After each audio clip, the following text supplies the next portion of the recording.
Hi guys, ඔයාලට කොහොමද? මං හිතනවා ඔයාලා හැමෝම සතුටින් පරිස්සමෙන් ඇති කියලා. ඉතින් අද මං ඔයාලට අරන් ආවේ අපේ මාතකගේ සවාරියේ part 2. ඉතින් මට කලින් වීඩියෝ එකේ කියන්න මේ බැරි වුණ දෙයක් තියෙනවා. ඉතින් මාව මේ ගමන එක්කන් ගියපු අයියට එයාකටයි ගොඩක් thanks. මේ ඉතින් මේ දවස්වල මම පොඩ්ඩක් අසනීප තත්ත්වයෙන් ඉන්නේ. ඒ නිසා මගේ වොයිස් එක ගැන හිතන්න එපා. එහෙනම් ඉතින් අද බ්ලොග් එකට අපි යමු. ඉතින් මාදුගග කියන්නේ ශ්‍රී ලංකාවේ ඉතාම සුන්දර තෙත්බිම් පද්ධතියක්නේ. ඉතින් මේ ගඟ පුරා විවිධ ප්‍රමාණයේ දූපත් 60කට වැඩි සංඛ්‍යාවක් පිහිටලා තියෙනවා කියලා තමයි කීවේ. ඉතින් දැන් ඔයාලට මේ පෙනෙන්නේ ඉස්සෝ කොටු. ඉතින් මේ කොටු ඇතුළට පහනක් දැල්වලා දානවලු. ඒක පහනක් කිව්වට පොල්තෙල් පහනක් නෙමෙයි, බෝතල් වලින් හදපු පහනක්.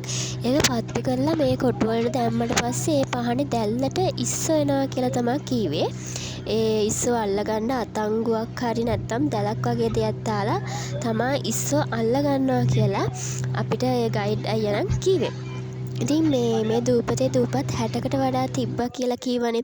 ඉතින් එක පාරිසරික හේතු හින්දා දැන් තියෙන්නේ දූපත් 28කට වගේ සීමා වෙලා කියලා තමයි කීවේ. අර ෆුටේජස් වලක් තියෙන්නේ. දැන් උද්දවල් වගේක් හදාලා තියෙන්නේ. ඒකත් දූපතක්. ඒ දූපතේ නම මහල දූ. මහල දූ. ඒක සාමාන්‍යයෙන් පවුල් 130ක් 140ක් විතර ප්‍රමාණයක් ජීවත් වෙනවා. ඒ දූපතයි ගොඩබිම සම්බන්ධ වෙලා තියෙන සිවිති පාලමකින්. සාමාන්‍ය වාහනයක් ගෙන්නන්න පුළුවන් පාලමකින් තමයි මේ දූපතයි ගොඩබිම සම්බන්ධ වෙලා තියෙන්නේ. ඊට පස්සේ ඒ දූපතට එහා පැත්තේ තව දූපතක් පේනවා. ඒ ඕල්ඩ් එක හරියට පේනවත් නැහැ. මේ වල තුනක් විතරයි ජීවත් වෙන්නේ. ඒගොල්ලෝ කරන්නේ දූපතේ කුරුඳු වගා කරන්නේ. ඒගොල්ලෝ ඉස්සර කාලේ ඉඳන්ම කරන්නේ කුරුඳු වගා කරනවා. ඊට පස්සේ ඒව තලලා අපිට ඒගොල්ලෝ තමයි ජීවත් වෙන්නේ. ඊට පස්සේ මේ මෙතනදී ඉන්න දූපත. මේ දූපතේ නම කුරුළු දූපත. ඒක කුරුළු. හැමදාම ආසර මේ දූපත කුරුළු වෙනවා. ඊට පස්සේ උදේට ඔක්කොම කෑම හොයාගෙන යනවා. ඉන්නේ ප්‍රධාන වාසස්ථාන කරගෙන තියෙනවා එතන. පොඩි ස්මෙල් එකකුත් එනවානේ. මේ දූපතට කියන්නේ කටු දූපත කියලා. මේක නම් මිනිස්සු ජීවත් වෙන්නේ නැහැ. තනිකරම කැලේ විතරයි තියෙන්නේ. ඊට පස්සේ මේ දූපතට එහා පැත්තේ තව දූපතක් තියෙනවා. අර ඕල්ඩ් පේනව නේද හට් වගේක් ගහලා තියෙනවා. ඒ හට් වගේක් ගහලා තියෙන්නේ ඒ දූපත ගාම තමයි. ඒ දූපත නම ගල්මන් දූ. ඒක සාමාන්‍යයෙන් පවුල් 170ක් 190ක් විතර ජීවත් වෙනවා. ඒ දූපතයි ගොඩබිම සම්බන්ධ වෙලා තියෙන්නේ පාලමකින්. මේ වගේ පාලමකින් තමයි ඒක සම්බන්ධ වෙලා තියෙන්නේ. සාමාන්‍ය වාහනයක් එන්න පුළුවන් හැකියාව පාලමක් තමයි තියෙන්නේ. ඒගොල්ලෝ කරන්නේ කුරුඳු වගා කරන එකම තමයි. ඉතින් මං හිතනවා මේ පැහැදිලි කරපු ඒවා ඔයාලට පැහැදිලිව ඇහෙන්න ඇති කියලා. දැන් ඉතින් මේ අපි යන්න හදන්නේ කඩුලාන ශාක් වලින් වට වෙච්ච තැනක් බලන්න. මේ එතනත් මාර ලස්සනයි, හරි කූල්. එතන ඉතින් බලන්නකෝ. අවුරුද්දේ නවතින්න ඕන නම් කෙල්ලෙන්න. ඔයාව එල්ලන්න බෑ. ලබන සැරේ ඉතල ගන්න. මේ සැරේ එල්ලුණා නම් ලබන සැරේ ඉක්ක කියේ. ලක් කියන තියෙන අපිට නැගිට එකමයි. වැඩක් නැහැ කිව්වද?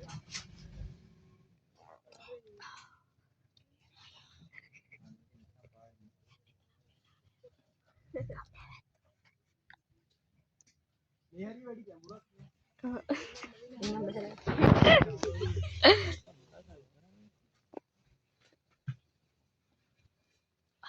දැන් දවස් 3ක් ඇති වීඩියෝ ගන්න.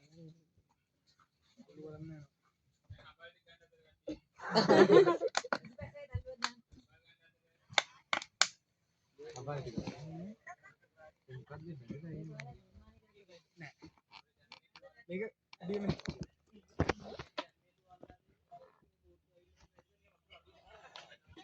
වීඩියෝ කරලා නැහැ මු නිකන් අල්ලන් ඈ කැමරාව අල්ලන් මු අල්ලනවා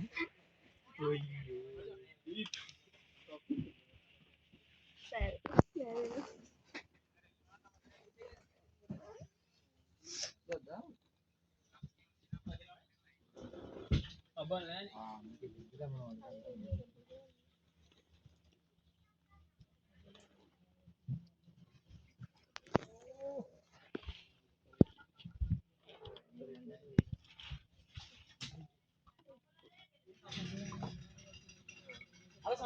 කැඩිලා තියෙනවා. මේ වැඩිලා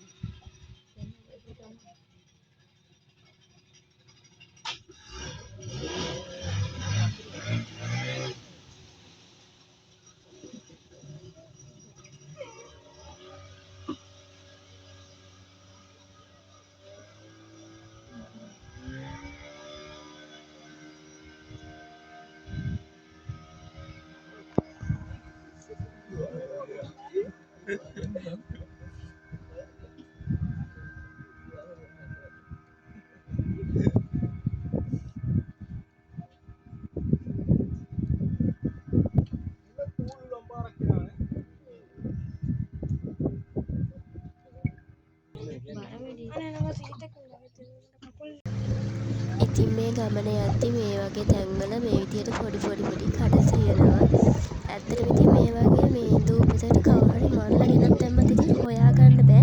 මොකද මිනිස් වාසයක් නැති දූපත් එහෙමත් තියෙනවනේ ඉතින්. මේ තියෙන්නේ ඉතින් සත පහේ දූපත. මෙතන තියෙන කුඩාම දූපත තමා මේක. ඒක සත පහක ස්වරූපයක් තමා ගන්නෙ. මේකේ තැනට පුංචි දේවාලයක් තියෙනවා. ඒකේ ඉන්නේ ගණ දෙවියොයි. තව දෙවි කෙනෙක් තමා එතන ඉන්නේ. අනිත් කෙනාව නම් මන් දන්නේ නෑ.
මේ ඉතින් ඔයාලට පේන්නේ කොද්දුව රජමහා විහාරය. ඉතින් දැන් අපි හදන්නේ මේ කොද්දුව රජමහා විහාරයට යන්න.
ඉතින් ඒ පන්සලත් මාර ලස්සනයි. ඉතින් මේ තියෙන්නේ අපි ආපු බෝට්ටුව. දැන් ඉතින් අපේ බෝට්ටු සවාරිය ඉවරයි. ඉතින් ඇත්තටම කිව්වොත් හරිම ලස්සන බෝට්ටු සවාරියක්. ඔයාලත් ගිහිල්ලාම බලන්න ඒක.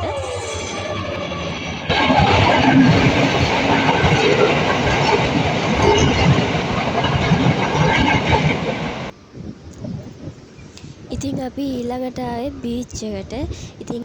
ඉතින් මගේ රාජකාරිය වුණේ රැල්ල පාගන එක තමා.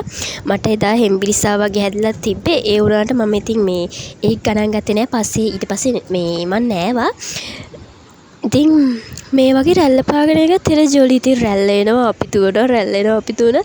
ඉතින් මේ එනකොට ටිකක් බය හිතෙනවා රැල්ල. ඒ වුණාට ඉතින් ඒක ගානක් නැහැ. එහෙනම් ඉතින් මගේ vlog එක enjoy කරන්නකෝ.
එහෙනම් ඉතින් අදට මගේ vlog එක ඉවරයි. ඉතින් ඔයාලා හැමෝටම සුබ දවසක්. එහෙනම් ඉතින් මං ගිහින් එන්නම් අදට. බයි වේවා.